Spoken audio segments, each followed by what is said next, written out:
पाई eta r v.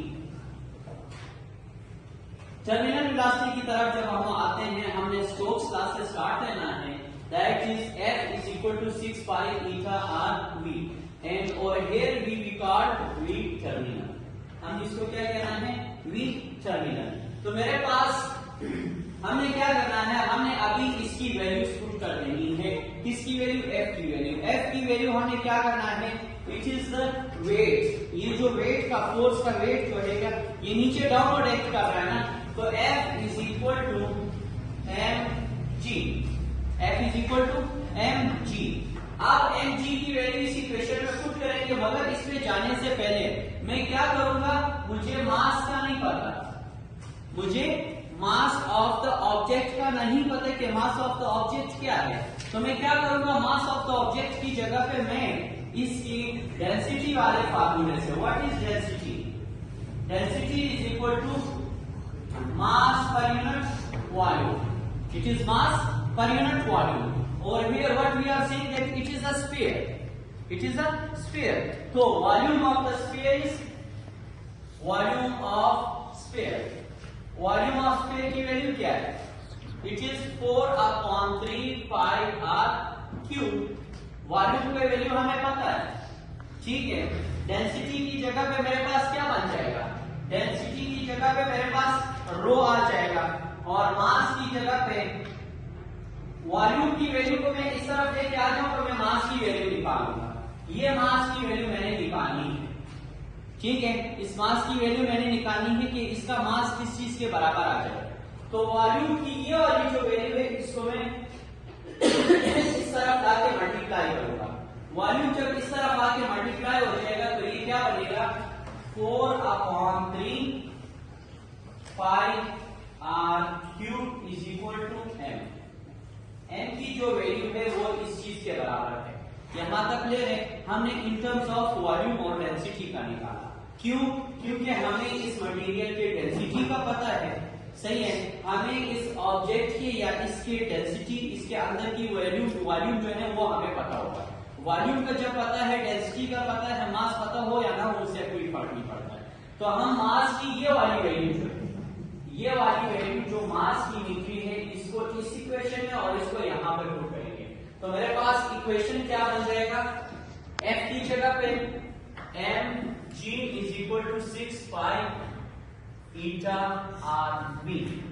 m की जगह पे ये वाली value rho 4/3 pi are cube, यही बनेगा ना, इनटू दैट जी। जी को मैं पहले लिख लूंगा, ये वाली जी, और ये जो वैल्यू है ये किस चीज की वैल्यू है? ये m की वैल्यू है। It is equal to 6 pi eta r v. अब यहां पे मैंने कुछ पाई और पाई कैंसिल हो जाएगा, ये r का क्यूब है, ये r के स्क्वायर के बराबर हो जाएगा, और इस तरफ r कैंसिल हो जाएगा। तो मेरे पास ये वैल्यू क्या बन जाएगी? 6 को मैं इस तरफ लेके आ जाऊंगा। मैंने क्या चीज निकालनी है? टर्मिनल वेलोसिटी की वैल्यू निकालनी है ना। 6 और ईटा को मैं इस तरफ लेके आ जाऊंगा, तो यहाँ पे vt के साथ मल्टीप्लाई और इस तरफ क्या करेगा? डिवाइड करेगा ना। सपोज पहले मैं इस इक्वेशन को लिख लेता हूं, 4/3 rho g r square, it is equal to 6 eta vt। इस चीज के बराबर आ जाएगा। अब 6 ईटा जो है, इसको मैं इस तरफ आके डिवाइड करूंगा, ये बनेगा 4/3 रो g r का स्क्वायर, ये बनेगा 1/6 eta. It is equal to v terminal, इसी चीज के बराबर है ना। तो v को मैं 2 3 2 कैंसिल हो जाएगा, और कोई चीज की कटिंग हो रही है? नहीं हो रही है। तो ये इक्वेशन मेरे पास बनेगा 2 डिवाइडेड बाय 3 3 9, नीचे ईटा की वैल्यू, सही है, into rho g r square, it is equal to vt. तो ये मेरे पास टर्मिनल वेलोसिटी की वैल्यू बन जाएगी। टर्मिनल वेलोसिटी किस किस चीज पे डिपेंड करेगा? अब एक चीज याद रखना, terminal velocity is inversely proportional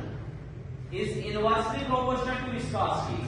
अगर विस्कोसिटी की वैल्यू ज्यादा है तो टर्मिनल वेलोसिटी की वैल्यू कम होगी, अगर विस्कोसिटी कम है तो टर्मिनल वेलोसिटी की वैल्यू ज्यादा होगी, मींस ज्यादा स्पीड से जल्दी गिरेगा, और अगर इसकी वैल्यू कम हुई तो स्लो गिरेगा। ठीक है, और ये रो पे डिपेंड करता है डेंसिटी के ऊपर, इस ऑब्जेक्ट की डेंसिटी के ऊपर डिपेंड करता है। अगर ये ज्यादा डेंस है तो इसकी वेलोसिटी ज्यादा होगी, अगर ये कम डेंस है तो इसकी वेलोसिटी कम होगी। ठीक है, और किस चीज पे डिपेंड करेगा? ग्रेविटी के ऊपर। अगर उसका मास ज्यादा है तो उसके ऊपर ग्रेविटी का इफेक्ट ज्यादा होगा, अगर कम है तो उसका ग्रेविटी का इफेक्ट कम होगा। और आर स्क्वायर इसके रेडियस के ऊपर। ठीक है, अगर रेडियस इसका ज्यादा है तो इसके ऊपर ग्रेविटी का इफेक्ट ज्यादा होगा, अगर कम है तो ग्रेविटी का इफेक्ट कम होगा।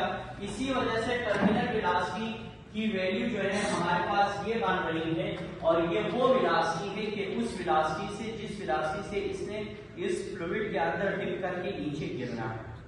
क्लियर?